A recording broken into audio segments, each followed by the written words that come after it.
You here for the build video too? Sweet, I'm gonna holler at you later. Hey, P.S. Just don't tell Mendoza we were talking. She will flip her shit. But anyways, what's up guys and gals? It is Relentless here bringing you yet another Division 2 build video. And if you happen to be new to the channel or you're just enjoying the content, then please be sure to ground and pound that like and subscribe button. Also, reach up there, trigger the bell, and turn on post notifications so that way you never miss a live stream or a video that is uploaded. Well, I did not know how this monstrosity would actually work or even if it would work at all. But this is what I found out.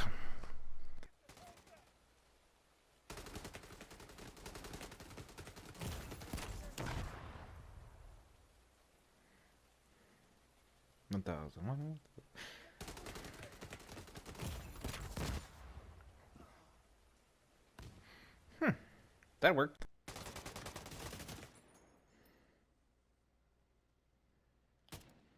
What are you running for?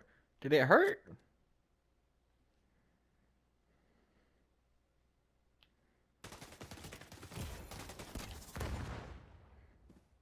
Take that with you when you go. As you can see, it works pretty well.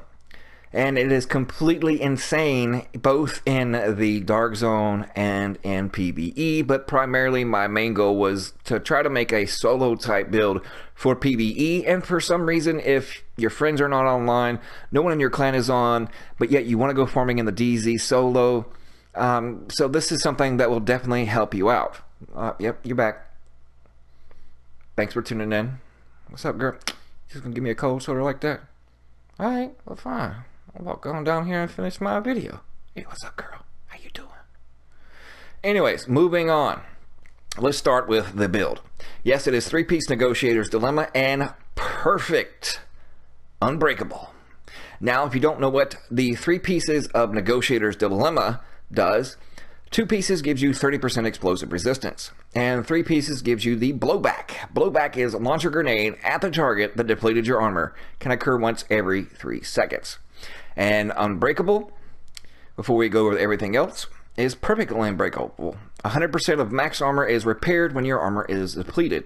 Armor kits used within the next 7 seconds are not consumed, can occur once every 60 seconds, requires 11 or more defensive Legos and have 11 exactly.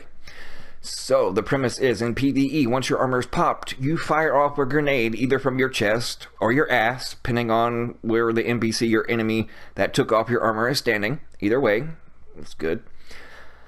But once it's popped, that happens and occurs, then you instantly have another 100% of your armor to which you can rinse and repeat, and 99.9% of the time it's going to take an NPC or a player, more than 3 seconds to take off that armor, and guess what? Yet another grenade is either fired off from your chest or your ass, depending on the direction of the enemy. It works out really, really well for solo, especially for those that wants to be in there farming in the Dark Zone, but don't particularly like getting griefed. Well, this will teach them a lesson. So let's hop into the actual Pacific, starting with this chest piece.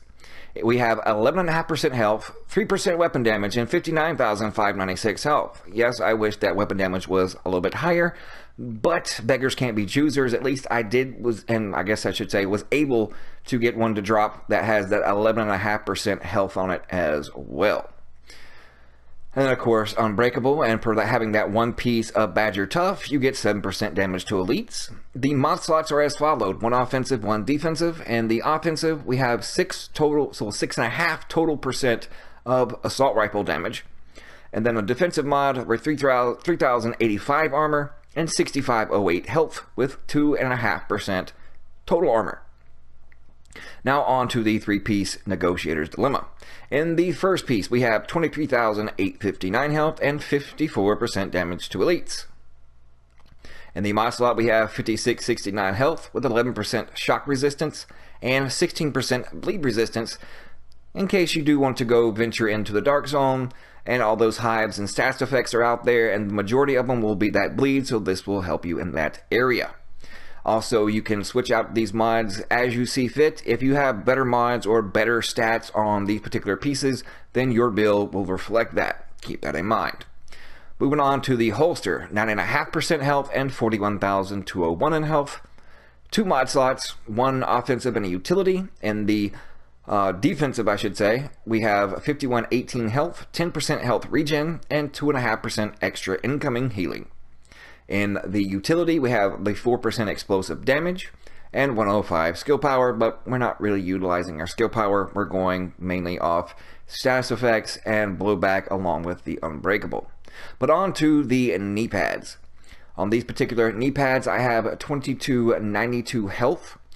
But if I wanted to, I could easily switch to these, but I'd benefit more because since it is a percentage value attribute, then it's going to be based off my overall number value of my health or my armor, in this case armor. And as you can see, it really only gives me 22k more armor. And when it comes to health, I'm getting a little over 30,000 more in health, 38,000 to be exact, going with the health roll on there.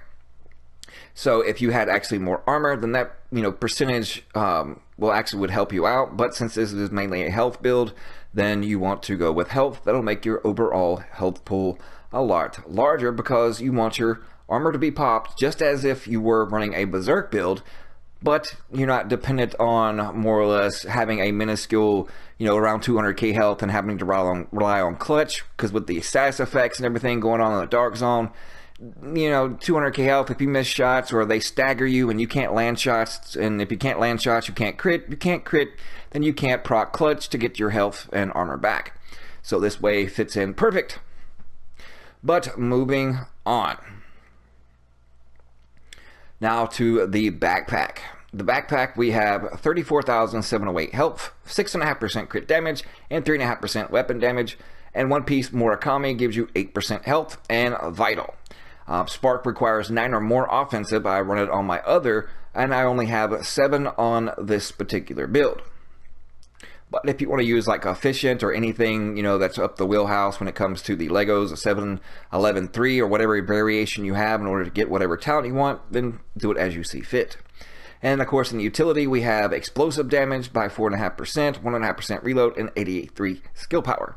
On to the gloves. I went with the Fenris to give me the one-piece bonus of 10% assault rifle damage, but I do have a pair of perfectly wicked if I wanted to, but I'm going to be losing that 10% damage, so it was more or less a catch 22.